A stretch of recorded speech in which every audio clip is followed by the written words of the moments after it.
Muka hati, muka hoki. Ketemu lagi dengan Akino. Saya akan melanjutkan pembahasan kita mengenai Patsu. Sudah siap? Jangan lupa bawa catatan, bawa pensil, bawa kertas. Karena pelajaran Patsu ada beberapa hal tidak ada di dalam slide saya, tapi mungkin akan saya sampaikan secara lisan.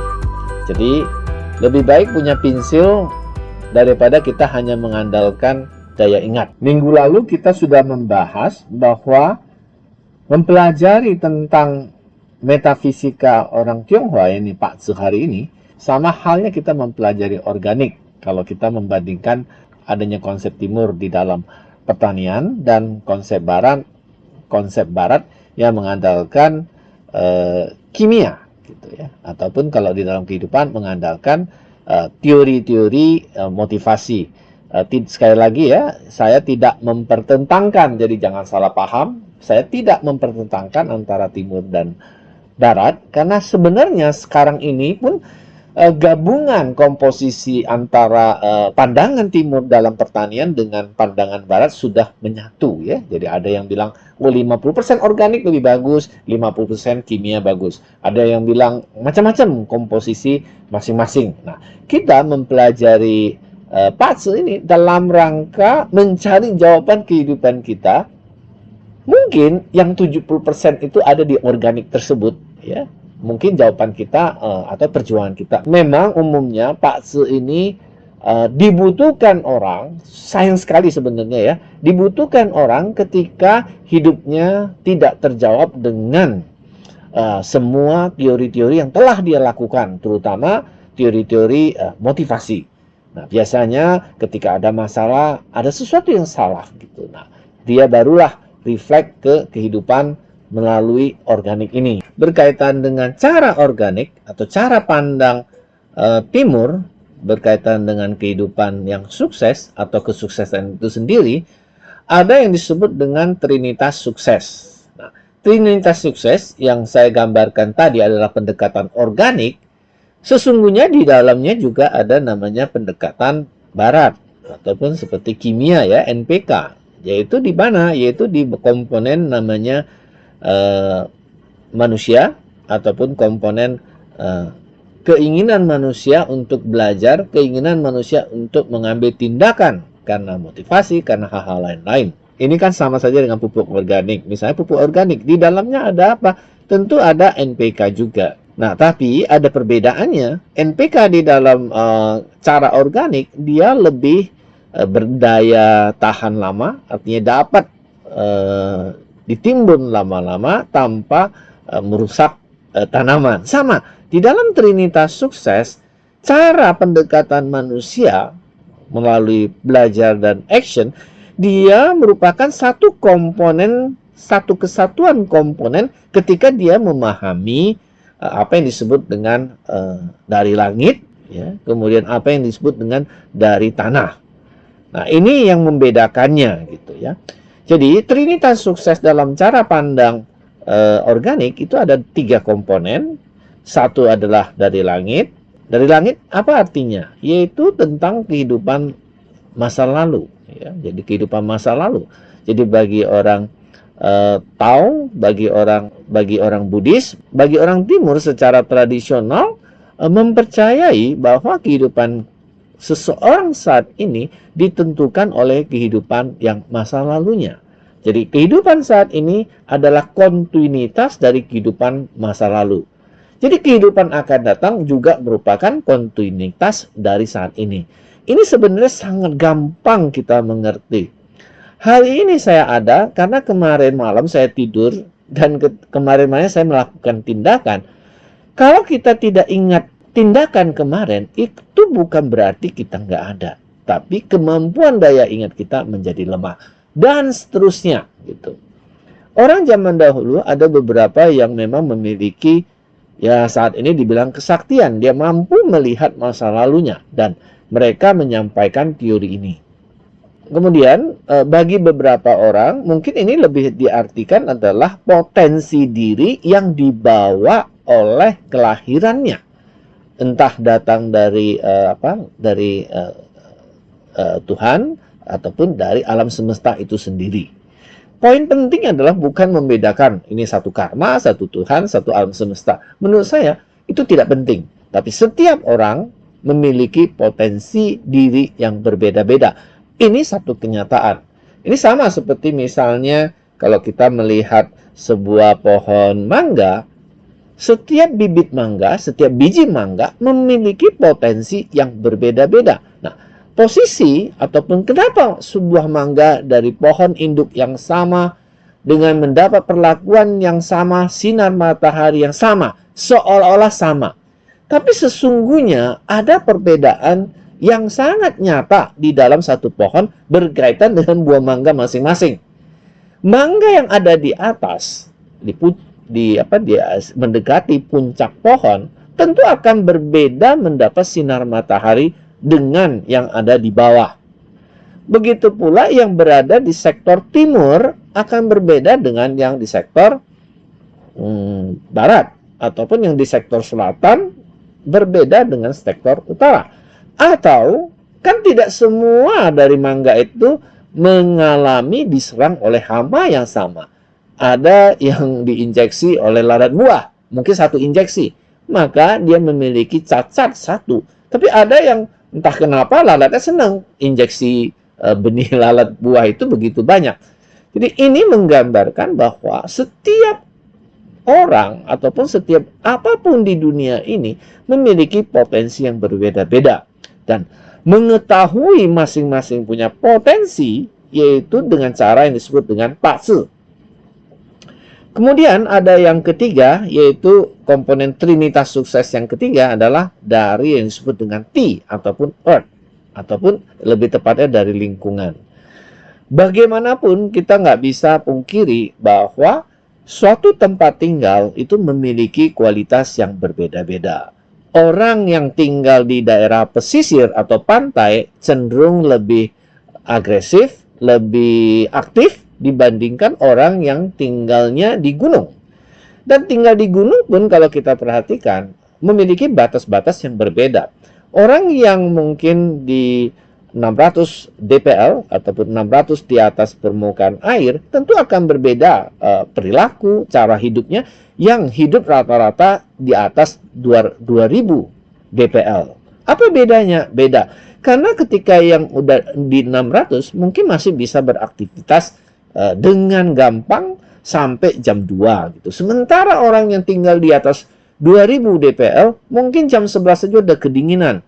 Mungkin karena itu mereka lebih banyak di rumah dan lebih slow, lebih pelan segalanya. Jadi nggak heran kalau kita melihat satu pantai, satu gunung pun nggak sama gitu, membentuk perilaku yang berbeda-beda. Sahun ti chu dia, qi hun kau pa bia, ai bia jia ya. Mungkin sebagian generasi seumuran saya tahu benar dengan lagu ini. Bagi yang belum, kalian belajar. Ini adalah lagu khas Taiwan ya, lagu khas orang Hokkien untuk perjuangan. Tapi isinya itu adalah dia katakan 30% memang langit yang menentukan ya. Tadi 30% sukses kita langit yang menentukan atau patsu gitu. Tapi 70% kita bisa maksimalkan sehingga kalau kita mengandalkan 70% kita pasti sukses. Jadi di dalam trinitas sukses memang pesannya adalah kita harus memiliki kemampuan yaitu belajar dan action, kemudian mengandalkan tempat kita berada yaitu feng shui, lokasi dan lain-lain. Jadi hanya mengandalkan dua itu pun sebenarnya ya, kalau kita mau berjuang sungguh-sungguh sudah sukses. Nah, bagaimana kalau kita bisa mengetahui yang 30% yang sahun tisu dia, yang 30% ditentukan oleh langit, maka kesuksesan itu pun menjadi lebih sempurna. Trinitas sukses ini adalah suatu konsep dasar. Jadi dikatakan kalau kita bisa memeluk 3 pilar ini, yaitu membuka potensi diri kita, maka kita memiliki tepatnya adalah 33,3% ya. Kemudian kalau kita bisa mengekspos semaksimal mungkin kita belajar ya. Belajar ini bisa banyak ya, baca dari buku, bisa belajar dengan orang bijak, bisa melalui pengalaman dan berani bertindak atau disebut katakan kemampuan manusia. IP-nya itu artinya mau punya juang, harus berjuang, harus memang berani untuk berjuang. Maka kita memiliki kontribusi 33% lagi dan beradaptasi dengan keadaan tempat. Ya, sekali lagi beradaptasi dengan keadaan tempat, inilah beradaptasi dengan keadaan tempat, itulah yang disebut dengan Feng Shui. Nah, kita akan membahas tentang Pak Zi, ya, yaitu tentang apa potensi yang diberikan oleh kelahiran kita. Dengan mengetahui itu, entah plus, entah minus, entah sedang, entah baik, entah buruk, nggak ada masalah.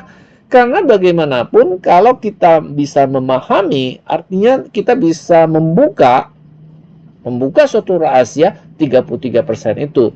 Jadi pesan saya apa? Ketika mempelajari Pak Zi, jangan dengan suatu pendekatan yang kita bilang apa ya, hobinya itu memberikan atribusi yang jelek melulu gitu. Jadi kalau maunya itu yang bagus melulu. Menurut saya itu artinya pada tahap awal sudah salah cara berpikir. Dalam kehidupan ini kita harus namanya memiliki pendekatan apa? Satu, ketika ada yang salah, kita berani untuk memeluk kesalahan itu.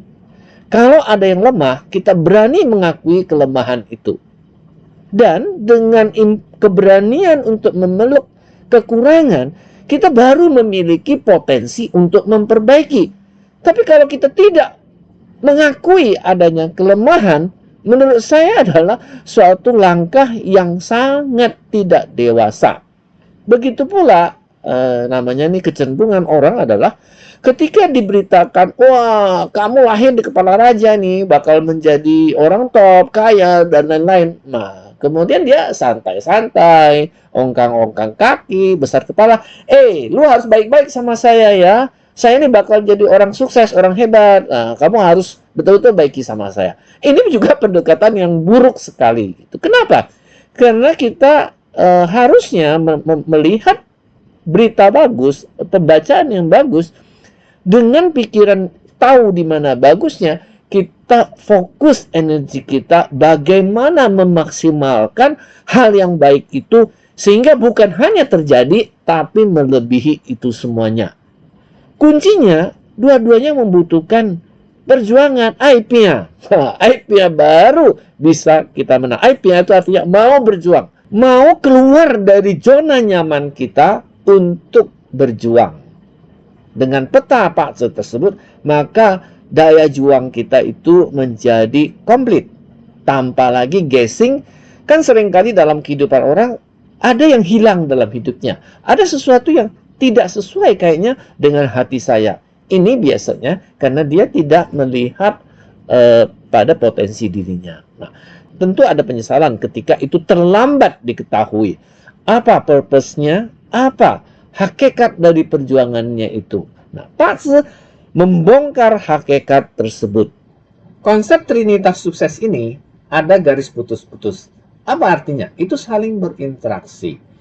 Makanya kadang-kadang ada yang nanya, bisakah suatu Pak Zi itu salah? Atau orang itu sudah tidak sesuai lagi dengan Pak Zi-nya? Bisa.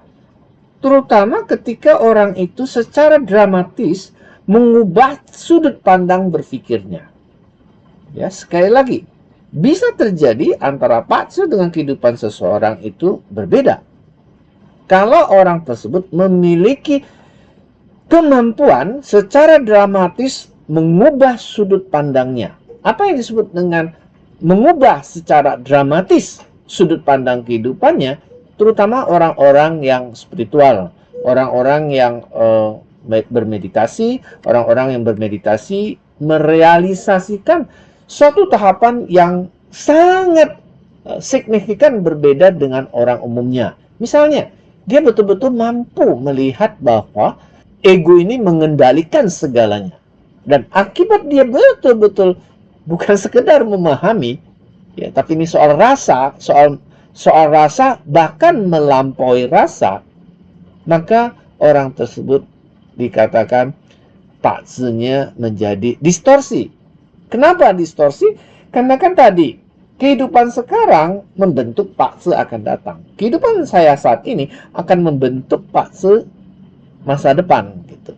Jadi ketika seseorang itu terjadi revolusi yang dahsyat dalam berpikirnya, maka dia telah tanpa sadar mengubah pakzi tersebut menjadi jauh berbeda dengan apa yang dibicarakan. Nah, pelajaran hari ini sampai di sini. Minggu depan kita akan fokus kepada pelajaran tentang uji, yin yang, kemudian 5 elemen. Sampai ketemu. Bagi yang belum subscribe, silakan subscribe. Tolong share, bantu saya untuk like. Oke, sampai ketemu. Keep rolling. Ciao.